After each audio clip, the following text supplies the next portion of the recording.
Hi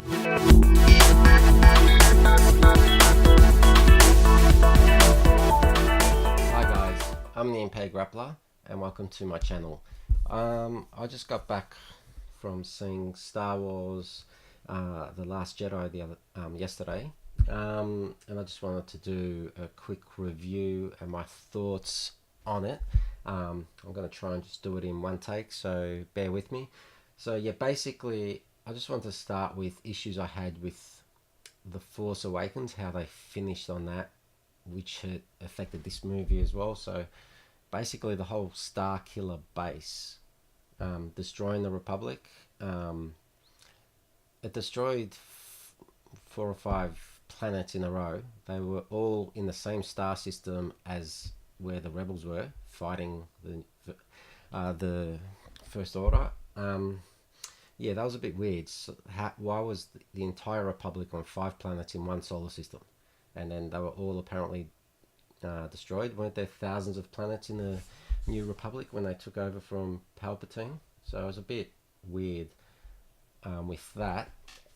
But yeah, so it's like now they're back to being called the Rebels again. Yeah, and if I didn't say before, there's going to be lots of spoilers in this one. I felt that Han's death in The Force Awakens was misused. I understand why they needed to kill him off, because I know that Harrison Ford, one of the character, killed off like from Return of the Jedi days. But yeah, and he was reluctant to bring the character back, and I know that he would have done it on the proviso that the character would die, which is fine. You can, I'm happy for Han to die, but like the way he died just didn't fit in with the story, because they were trying to build up Kylo Ren as this big plot point and this important character, but that we're supposed to get to know and think about, and I feel that he was unmasked way too early, just revealing just an angry emo kid. So you sort of were put off relating to him from that. But then the last scene with Han, or like the scene where he kills Han, yeah, that was a bit. I thought it would have been better if they used that scene with Han. When they had the planet split in two, and Kylo was on one side and Rey was on the other side. That should have been with Han. And at the end of the movie, they talk, and then when he's about to come over to his father, the planet splits away, and he goes back to Snoke, and then Snoke turns him. And then at the start of this movie, which they would have already had filmed in the last movie, I feel that if they killed him at the start of this movie, it would have been better. We wouldn't have hated Kylo Ren for killing our favorite character from day, for the 2 years that we've been waiting for this movie. We would have been, trying to figure out who's Kylo and what's his story and all that, and getting into his head. But it's like, you introduce us to a emo kid that kills off the best character in Star Wars, one of the most loved characters. Kill him off, and for no reason, So that was sort of my issue with that one, because now Kylo in the next movie, in The Last Jedi, he's angry and powerful, but you like him better in this movie, and he did it like you could relate to the character a bit more. But because he killed Han, I was like, screw that guy. I don't want anything to do with, Kylo, sort of thing. So I don't know, they could have used that character dynamic way better than I thought they did. But anyway, that was what I thought. So it's like, from The Force Awakens, where apparently the whole Republic has just been destroyed, the New Republic, and now they're the rebels again. So yeah, we start off in The Last Jedi, where Poe apparently can do a trench run and take on an entire dreadnought and blow it up. It's as if he could Like, where was he in A New Hope, where he would have just blown up the Death Star on his own? So that was a bit weird, that the First Order doesn't have any other kind of defenses, or couldn't move the ship away or tilt it or something. There's a lot of sort of plot holes and stuff like that. How is Poe so good and the First Order so crap? And it takes them 5 minutes to scramble fighters. I thought that old general was funny when he's like, we should have done that 5 minutes ago, when Poe was playing with the communications. That was funny, but so a lot of people have been talking about the Leia Superman in space scene. That was pretty weird, but I can kind of go along with it, because it's I don't think it's got anything to do with Jedi training. It's a Force instinct that takes over, and I think a Force bubble was created around her at the time, just before death. But the fact that she was getting cold, why were her eyes open, and why did she have to do that Superman pose, flying back in that static position? It's like, it looked really, really out of place and weird. If she died then, it would have been sad, but it would have been a better death than what Luke got. That's for sure, and Han. But and Admiral Akbar, he was just gone. Okay. Oh, he was on the bridge, which doesn't have shields, but the rest of the ship does, and fighters can. How can fighters just go through the shields? Why aren't there shields? A fighter can go through. Anyway, it's really weird. A lot of plot holes, but so yeah, when she got back to the ship, what happened? Did they have shields like in Star Trek that sealed over the cavity? Then how did she get in? And because they opened the airlock and the air didn't escape. People didn't go flying out the airlock when she came in, so it was a bit weird. And I reckon they copied a lot out of episodes 4, 5, and 6. I felt it was a little bit lazy writing. With episode 4, they, like, pretty much at the start with the trench run, they were copying that. Episode 5, a bit of on the planet, but also the dynamic between Rey and Luke getting training, and Luke being reluctant, a bit like Yoda. And then she leaves when she shouldn't, and she's being summoned by, lured by the dark side and by Snoke. So they sort of copied that. And then episode 6, where they had the fight in the throne room, and then when Vader betrays the Emperor and kills the Emperor and all that sort of stuff. The same, Kylo betrays Snoke, who couldn't tell that his old lightsaber was next to him. So that was rattling next to him. It was a bit weird. So, and who is Snoke? Like, that whole storyline was just abandoned. It looks like we get nothing, and like who's Rey's parents as well. Like, they were, like, I think that was a lie what she was told, but who are Rey's parents? Like, who is Snoke? It's just like all gone. Where are the Knights of Ren? Like, I thought it was the guards of Snoke that were not the Knights of Ren, or maybe they were clones or something. But they didn't have Force powers, so the Knights of Ren have some Force powers. So it's a bit weird. The whole Finn and Rose side merchandising quest was a bit weird. There was a lot of social justice warrior nonsense in this movie. That whole side quest was all about just injecting a political agenda into the movie. They were talking about sort of capitalism being evil, compared to what? Marxism, like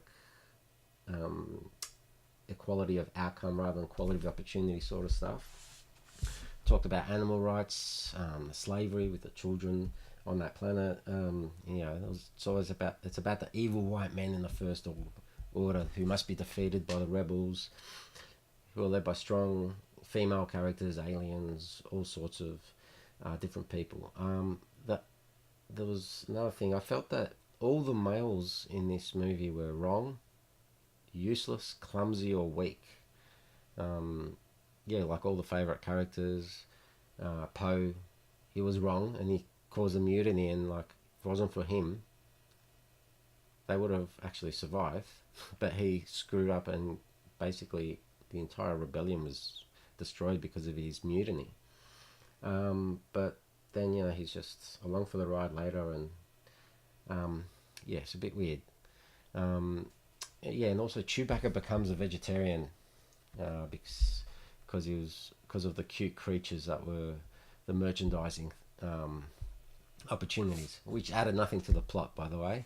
There was a lot of comedy, which a lot of it was, especially at the casino scene, which was exactly like it was just modeled off Monte Carlo, where they've got the Grand Prix and all that sort of stuff. And they had the animal races, which was cruel, and they had all the betting, the casinos.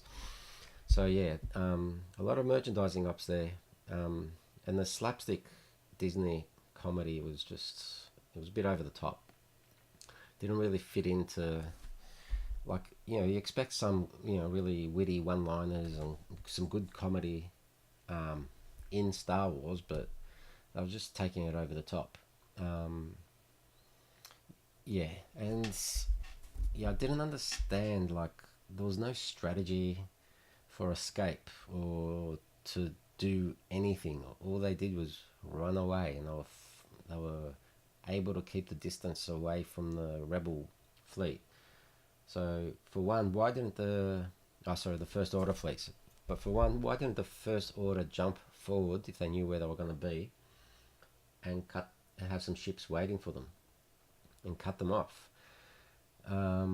Why didn't the support ships, before they went out of fuel, why didn't one of them sacrifice themselves to hyperdrive into Snoke's ship,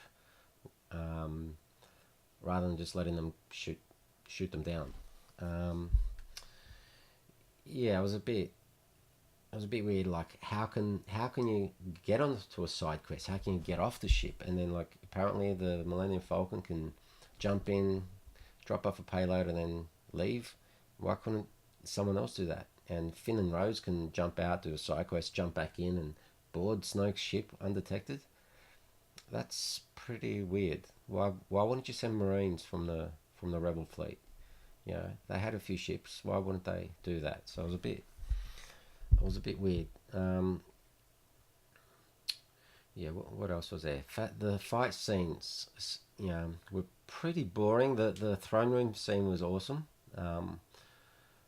but the fight scenes, like, for example, Phasma's death was just stupid and lame.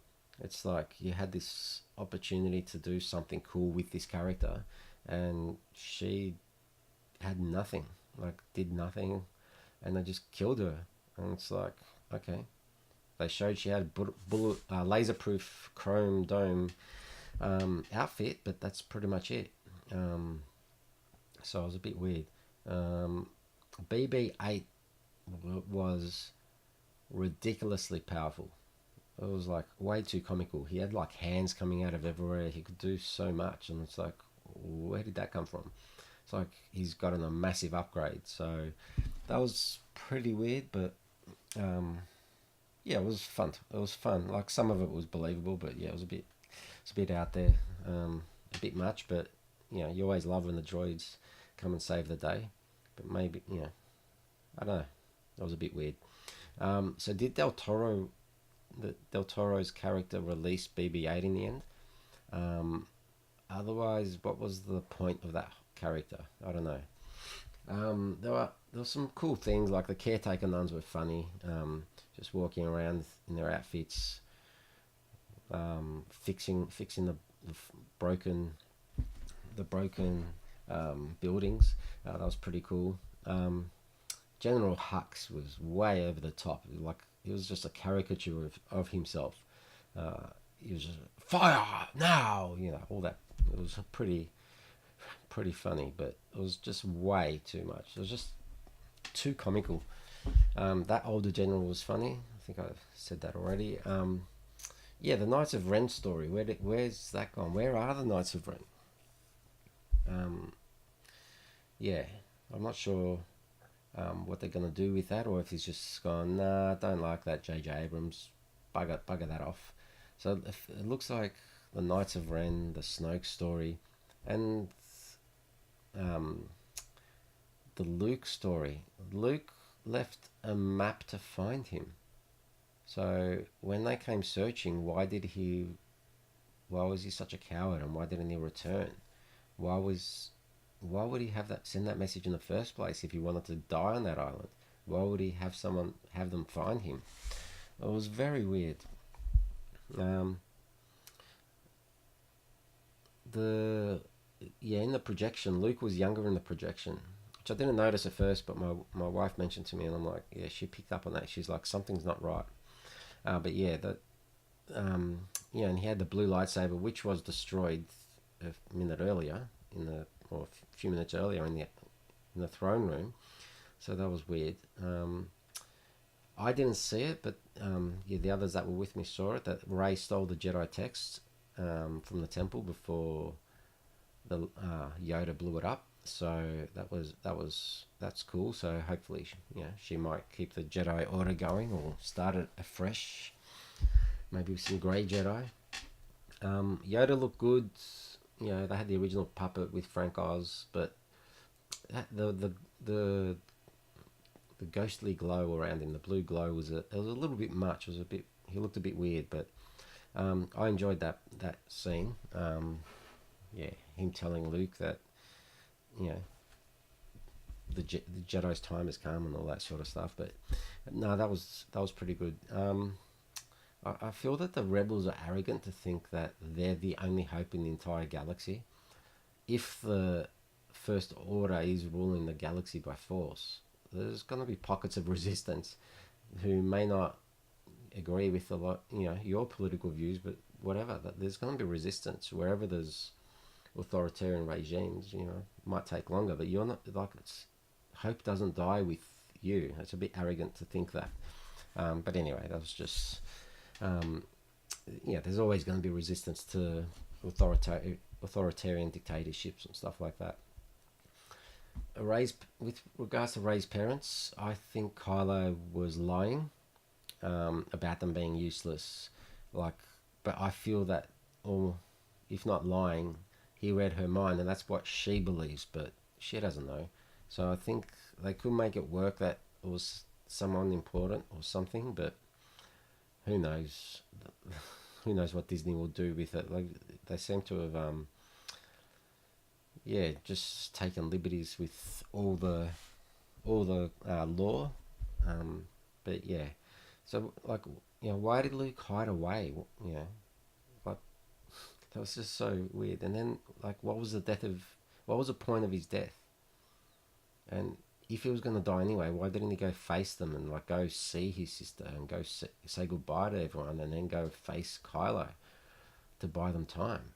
And why did he have to force project if only to die alone on a distant planet? That was weird. But having said all that, I thought the movie was well made. It was better as a standalone movie. Without any reliance on any Star Wars lore. So if you have no attachment with Luke Skywalker, with the characters that you know and love that are in this movie, and if you don't expect any loose ends to be tied up and just go in and enjoy the movie, you'll probably enjoy it. There's a lot of cool action scenes. Again, the fight scenes weren't the best, but it was still cool action. And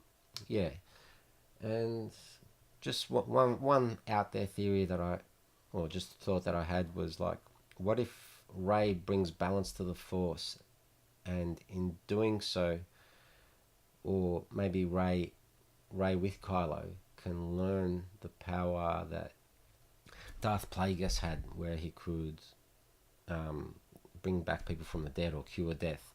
And I was just thinking maybe the Force ghosts, they're not real. They didn't really die, but they transcended. But what if that's just a one step to getting immortality. And what if Rey and Kylo can bring those Force ghosts back that we know and love? Wouldn't that be awesome in the next movie? And that was just sort of might not be awesome, but it's pretty far out there. So yeah, that's my thoughts on Star Wars: The Last Jedi. Yeah, it was an enjoyable movie. I did like it, but yeah, they just like, I don't like when they don't go with the flow of what they set up. Like, right or wrong, if you set something up in a trilogy, like, you got to continue on with it. So, well, let's see if they can resurrect it in the third film. I doubt it. I don't know. I just think that they've given up on a few of these plot lines, which looked very interesting. But anyway, so that's my thoughts on Star Wars: The Last Jedi. Let me know what you guys think. Yeah, there was so many other things like that I missed, but they're just a few of the main points that I just wanted to discuss. Yeah, so make sure to follow, like, subscribe, comment down below, let me know what you think, and yeah, hope you guys enjoy, and we'll catch you next time. Oos.